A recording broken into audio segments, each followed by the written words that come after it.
guys, welcome back to another video. Today we are reacting to how to see germs spread coronavirus by Mark Roper. So you know coronavirus has been pretty bad lately.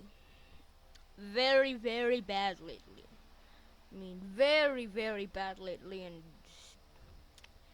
like over 100,000 people now have coronavirus, and it's done badly. I mean, on YouTube, every video that has coronavirus in the title gets demonetized. But me, without getting money from YouTube, it's not really demonetized because why should I? And then, you know, saying even coronavirus gets too demonetized, I've heard. So I don't know why YouTube is doing that to what the creators talking about this very serious virus, very bad infectious virus. But you know, they're preventing creators from actually saying it. I don't know why.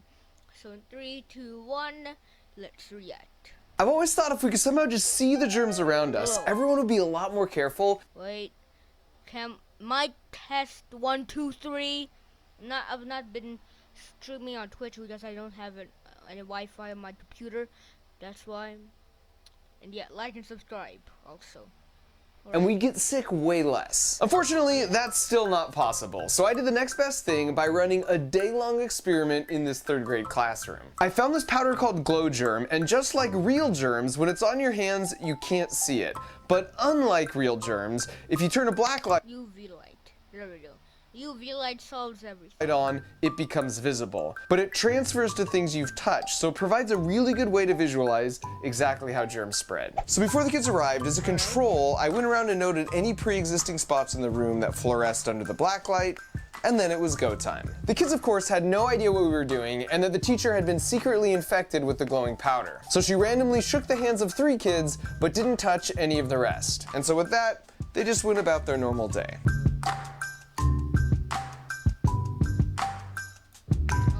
At break, I did choose one random student, and he agreed to letting me put some of the powder on his hands too. And then 2. I thought you can't go to school anymore because of the coronavirus.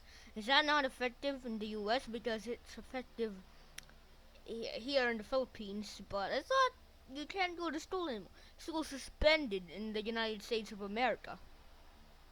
I don't know when this video was filmed, but it has coronavirus on the title, so maybe when the coronavirus was just developing. 2 hours later at lunchtime, I checked the results. Remember, everything you see here started with just the teacher and 1 student having a little of that powder on their hands. And because my flashlight can only illuminate 1 spot at a time, I used Photoshop to better visualize our observations of where germs were left behind, including on the other kids. Uh-oh, we're pretty hot over here. Oh, right here.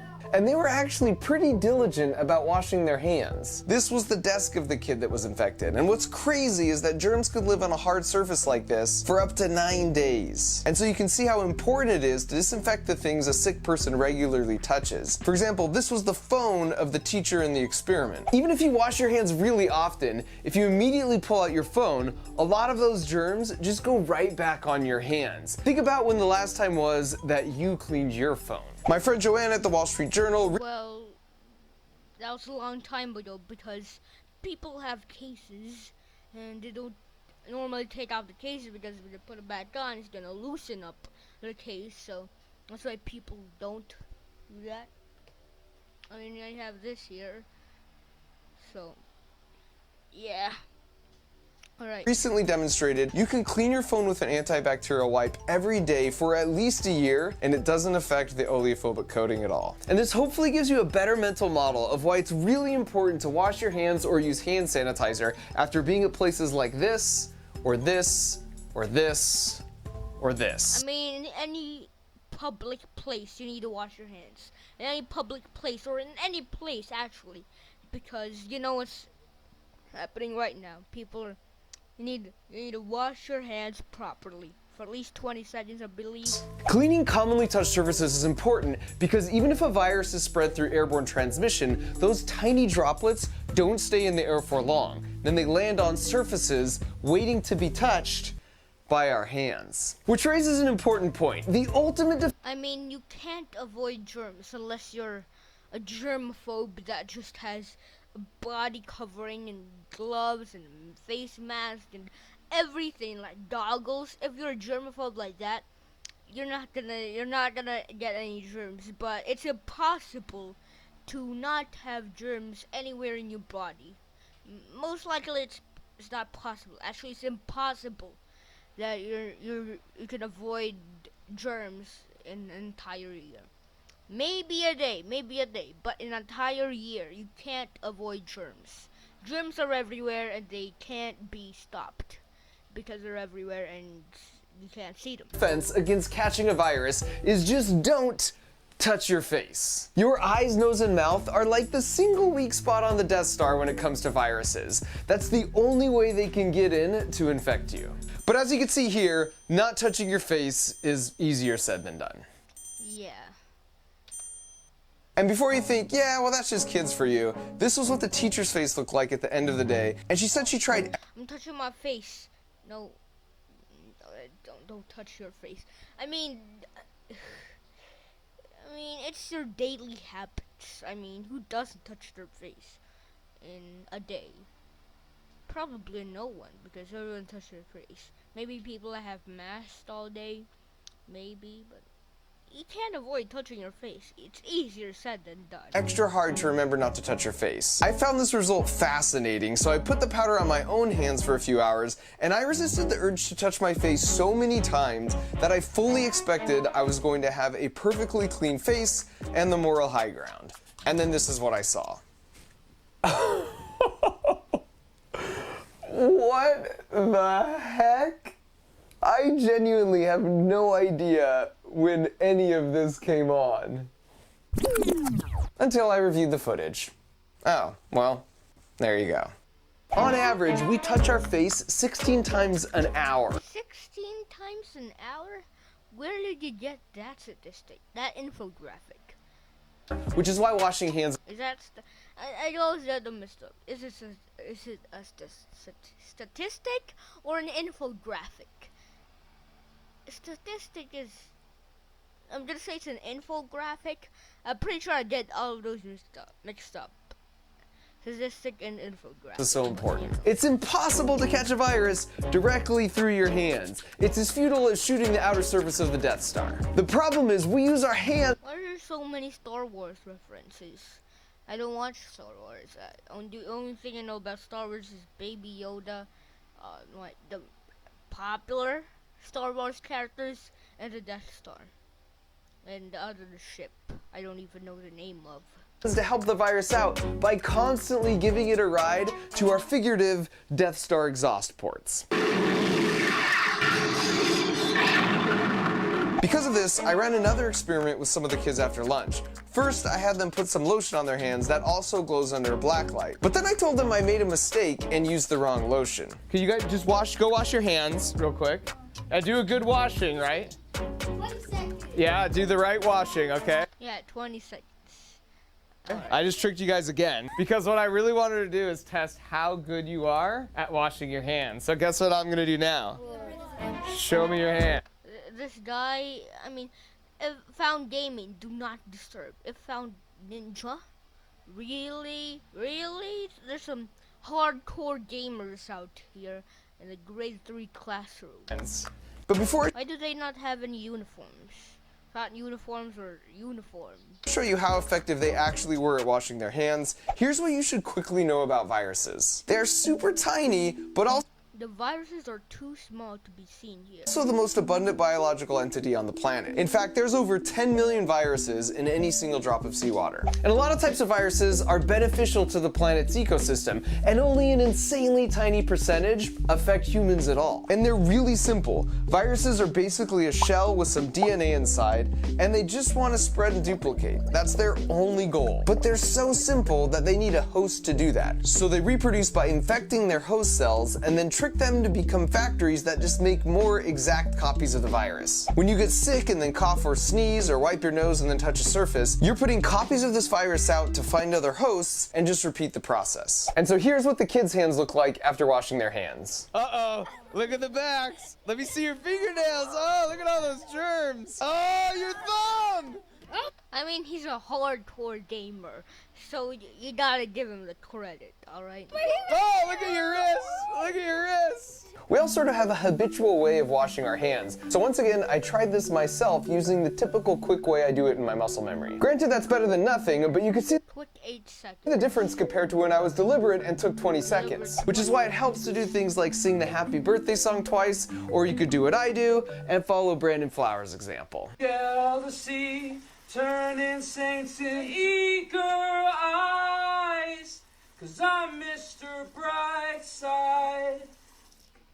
And then for a final experiment, I wanted to show how dumb handshaking is, so I infected the first kid with the powder and then had them do a handshake chain down the line. The fifth person here still had significant traces on their hand, so I put him at the first and lined 4 more kids up after him, and 3 of their hands glowed. So we got trace germs from the original person all the way down 8 handshakes later. So if you ever meet me in real life, please don't be offended if in lieu of a handshake, I offer you a fist bump and a selfie. In conclusion, what does this all mean with regards to the coronavirus COVID-19? You should be concerned and take this seriously, but regardless of what you see in the coming weeks, there's absolutely no need to panic. As I'm sure you've heard a bunch by now, our goal is to flatten the curve so that the reported cases stay just under the Yeah, so that people recover from this virus and hopefully not die of this virus and flatten the curve.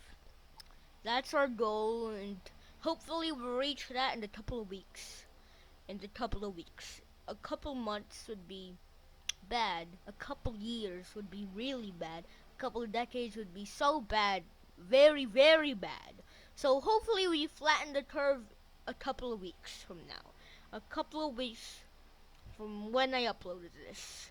Hopefully this is going on my channel, because there's a 99% chance that it is, and 1% chance that it isn't. It's mostly 99%. capacity of the healthcare system. And social distancing is the best knob that we can turn to affect that. The reason this helps should hopefully make more sense after watching this video, especially for those who have been doubting the science and feeling like this is an extreme reaction. And my take here is I'm a practical optimist. The upside is while this virus is bad, it could be way worse. And this gives us a chance as a global community to get some systems and methods in place to handle something potentially even more drastic in the future. Also, maybe it will lead to changing some social norms, like replacing handshakes with fist bumps, or when people are really sick, thinking it's okay to mingle about and go to work. Globally, the normal flu I mean, no one is going to work now because of it. No one is going to work now. I mean, the people that work in the hospital, like the essential stuff, but people work in the hospital and the government officials are pretty sure, and anyone else that is not. And I mean, that's not really to the suspension. I mean, there's really just someone that has to work at this like supermarkets, grocery stores. I'm pretty sure, and restaurants. Restaurants, I think. People, I don't know. kills anywhere from 250,000 to 500,000 people a year, due in large part to people not practicing good germ hygiene. So if this experience makes people more socially aware of the right precautions to take when they get sick, that will save countless lives for years to come, long after this coronavirus is old news. And make no mistake, this is going to be rough for some more than others, but history has shown that us humans are pretty resilient. These types of things can bring out the worst in us, but they can also bring out the best. Why are people always taking toilet paper in America? It does not make sense at all. Just get a bidet. I'm maybe flexing out here, but just why do you need so much toilet paper? Even if I don't live in America, it still bothers me that why do you need so much toilet paper? It's not the end of the world. Just get your normal 9-pack or maybe 12-pack of toilet paper.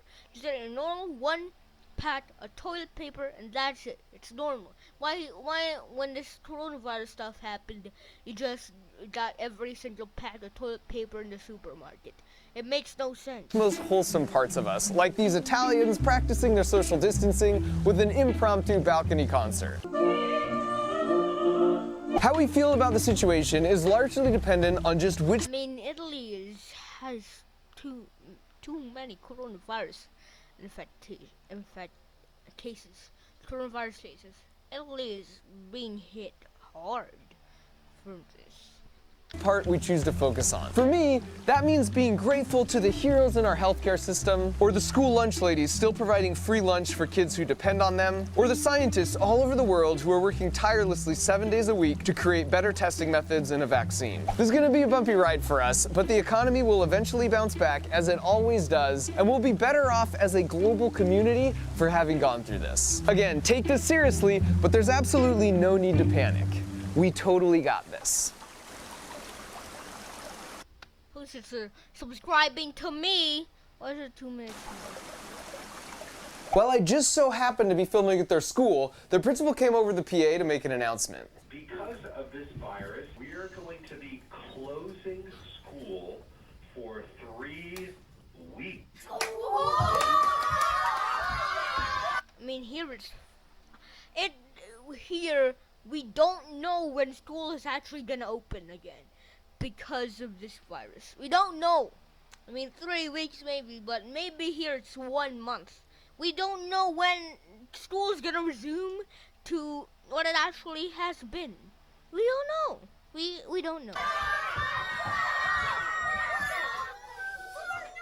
That kid at the end is just an opportunist. In fact, a common thread you'll see with successful people is they treat their trials and challenges as opportunities for growth. And while these are difficult times, now that our schedules have been totally cleared, we have potentially a once-in-a-lifetime opportunity to invest in ourselves. And there's no better way to do this than by joining the online learning community at Skillshare, who also happen to be supporting this Alright, see ya guys, because video. If you don't know, Skillshare offers easy. Alright, see ya guys, thanks for watching, and of course, like and subscribe, hit that bell. See ya guys, thanks for watching, of course, peace out, peace.